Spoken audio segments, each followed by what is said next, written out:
WhatsApp की privacy policy जो काफ़ी टाइम से काफ़ी ज़्यादा चर्चा में है, वो हमारी प्राइवेसी के लिए तो काफ़ी खतरनाक है ही, बट इससे भी ज़्यादा एक और चीज़ हमारी प्राइवेसी के लिए काफ़ी ज़्यादा खतरनाक है, वो है इस देश के new social media guidelines and rules. ऐसा मैं क्यों कह रहा हूँ ये तो मैं आपको बताऊंगा ही, साथ में इसकी पूरी रीजनिंग भी दूंगा। बट इससे पहले एक लेटेस्ट न्यूज़ निकल के आई है कि हमारे जो दोनों दुश्मन हैं, हमारे जो प्राइवेसी के दोनों दुश्मन हैं, सेंट्रल गवर्नमेंट एंड व्हाट्सएप, इन दोनों से रिलेटेड एक लेटेस्ट न्यूज़ निकल के आई है कि व्हाट्सएप ने सेंट्रल गवर्नमेंट को स्यू करा है दिल्ली हाई कोर्ट में। मतलब उनके खिलाफ एक केस फाइल करा है regarding the new social media rules and guidelines. They contended कि ये जो new social media rules and guidelines हैं सेंट्रल गवर्नमेंट यानी कि मोदी गवर्नमेंट के, ये हमारी जो राइट टू प्राइवेसी है उसको पूरी तरह वायलेट करते हैं।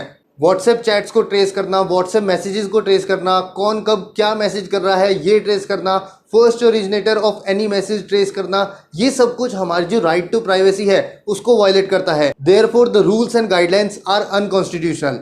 इट्स जस्ट लाइक कि सेंट्रल गवर्नमेंट और व्हाट्सएप दोनों आपस में compete कर रहे हैं कि हमारी जो प्राइवेसी है उसको सबसे ज़्यादा वायलेट कौन करता है।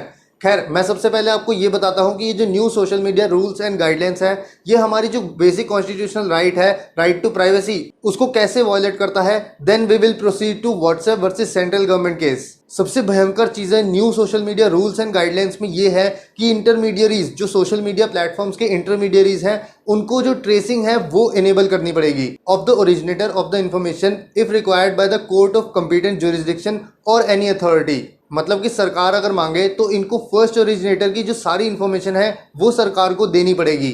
सपोज एक व्हाट्सएप फॉरवर्ड जो है वो फैलाया जा रहा है, तो ये व्हाट्सएप फॉरवर्ड सबसे पहले किसने लिखा, किसने इसको जनरेट किया, तो ये इन्फॉर्मेशन सोशल मीडिया प्लेटफॉर्म्स को, इंडियन गवर्नमेंट को देनी पड़ेगी अगर वो मांगे तो। And same with any Facebook post और एनी ट्वीट। अब टेक्निकली देखें तो व्हाट्सएप, सिग्नल और टेलीग्राम जैसे मैसेजिंग प्लेटफॉर्म्स पे ये करना पॉसिबल नहीं है, बिकॉज उनमें होता है एंड टू एंड इंक्रिप्शन। तो उन्हें खुद ही नहीं पता कि ये मैसेज कहाँ से जनरेट हुआ है और क्या कंटेंट उसमें लिखा जा रहा है। तो अगर व्हाट्सएप और सिग्नल जैसे प्लेटफॉर्म्स को new social media rules and guidelines को कंप्लाई करना है तो उनको एंड टू एंड इंक्रिप्शन वाली पॉलिसी जो है वो तोड़नी पड़ेगी।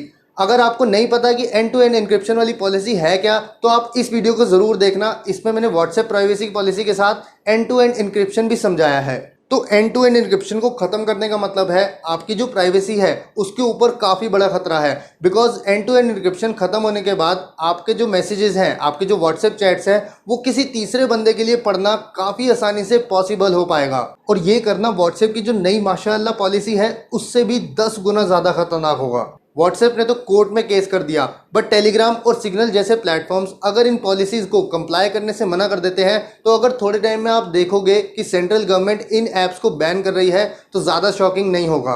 अब किन रीजंस को लेकर सरकार जो है वो सोशल मीडिया प्लेटफॉर्म्स को फोर्स कर सकती है टू टेक सम एक्शन। कुछ रीजंस तो ऑब्वियस हैं, पोस्टिंग ऑफ सेक्सुअल कंटेंट या फिर content related to child abuse. But कुछ रीज़न ऐसे हैं कि कोई content against the public order होगा। तो अब ये इतनी ब्रॉड टर्म है कि कल को सरकार बोल दे कि फार्मर्स की प्रोटेस्ट को दिखाना अगेंस्ट द पब्लिक ऑर्डर है, या फिर सरकार को क्रिटिसाइज करना अगेंस्ट द पब्लिक ऑर्डर है। अब इस ब्रॉड टर्म को सरकार जो है वो अच्छी तरह से मिसयूज़ कर सकती है या फिर मैन्युपुलेट कर सकती है, या ये बोल लूँ कि ऑलरेडी कर रही है। अभी कुछ टाइम पहले सरकार ने ट्विटर को 1100 अकाउंट्स बैन करने के लिए कहा था, बट ट्विटर ने कुछ अकाउंट्स तो बैन कर दिए, बट कुछ अकाउंट्स बैन करने से बिल्कुल मना कर दिया, because there was no legit reason, just because वो सरकार को क्रिटिसाइज कर रहे थे एंड फार्मर्स प्रोटेस्ट को सपोर्ट कर रहे थे। कुछ एक्सपर्ट्स का तो ये भी मानना है कि सरकार ये जो न्यू रूल्स एंड गाइडलाइंस लेकर आई है, ये इसलिए लेकर आई है ताकि वो ट्विटर जैसे प्लेटफॉर्म्स को फोर्स कर सके टू टेक सम एक्शन, और अगर वो मना करते हैं तो companies will face legal actions, legal consequences from the Indian government. Twitter के ऑफिस पे जो रेड पड़ी है गुरुग्राम में, उसकी न्यूज़ सुनी है ना, तो बस समझ जाओ। अगर नहीं सुनी है तो उसको ज़रूर सुनो और एक्चुअल न्यूज़ सुनो और समझो। उसके बाद आपको पता लगेगा कि दिल्ली पुलिस क्या करने गई थी ट्विटर के ऑफिस में। कुछ एक्सपर्ट्स को तो ये भी कहना है और मेरा भी मानना है कि ये जो रूल्स एंड गाइडलाइंस है, ये हमारे जो डेमोक्रेटिक स्ट्रक्चर है, हमारी कंट्री का जो डेमोक्रेटिक स्ट्रक्चर है, उसको बिल्कुल तहस नहस कर देंगे। एक बार सोच के देखो कि अकाउंट्स को ब्लॉक करना, ये डिसाइड करना कि ये कंटेंट गलत है, ये डिसाइड करना कि ये कंटेंट वायलेंस इंसाइट करता है, या ये कंटेंट हमारे धर्म के खिलाफ है, ये काम किसका है? हमारे देश के तीसरे पिलर का काम है, दैट इज जुडिशरी का काम है, ना कि एग्जीक्यूटिव का। तो इसके लिए सारे रूल्स एंड रेगुलेशंस ऑलरेडी बने हुए हैं। गवर्नमेंट को पता नहीं क्या दिक्कत है, क्यों उन्होंने ऐसी टांग अड़ानी है और ये कहना है कि भाई अपन ही भगवान है, हम ही कोर्ट है और हम ही डिसाइड करेंगे कौन सा कंटेंट सही है और कौन सा गलत है। अब ये काम भी गवर्नमेंट ही करेगी तो क्या जरूरत है जुडिशरी की? क्यों नाम के 4 पिलर्स रखे हैं? मीडिया को भी खुद कंट्रोल करना है, जुडिशरी की पावर्स भी खुद लेनी है, तो ये डेमोक्रेटिक स्ट्रक्चर वाला ढोंग क्यों मचाना है?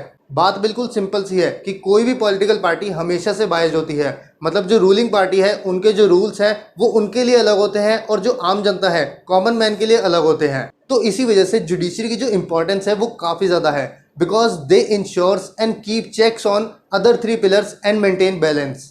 तो इन सब का आइडियल सोल्यूशन तो ये है कि सबसे पहले इंडिया के अंदर एक ढंग के डेटा प्रोटेक्शन लॉज होने चाहिए कि कौन सा सोशल मीडिया प्लेटफॉर्म आपका कितना डेटा रख सकता है और कितना डेटा नहीं रख सकता है। एंड सेकेंड थिंग, कोर्ट को ये जो रूल्स एंड गाइडलाइंस हैं इनको नल एंड वॉइड डिक्लेयर कर देना चाहिए, because they violate a right to privacy and therefore they are unconstitutional and also it is very big threat to a democratic structure. अब ये जो सारी चीज़ें चल रही हैं इसके बारे में आप लोग क्या सोचते हो? I really want to know. तो इसीलिए नीचे कमेंट सेक्शन में अपने जो व्यूज़ हैं, अपनी जो सजेशंस हैं वो ज़रूर शेयर करना। I request you to share this video as much as you can, because privacy हर किसी के लिए इंपॉर्टेंट है।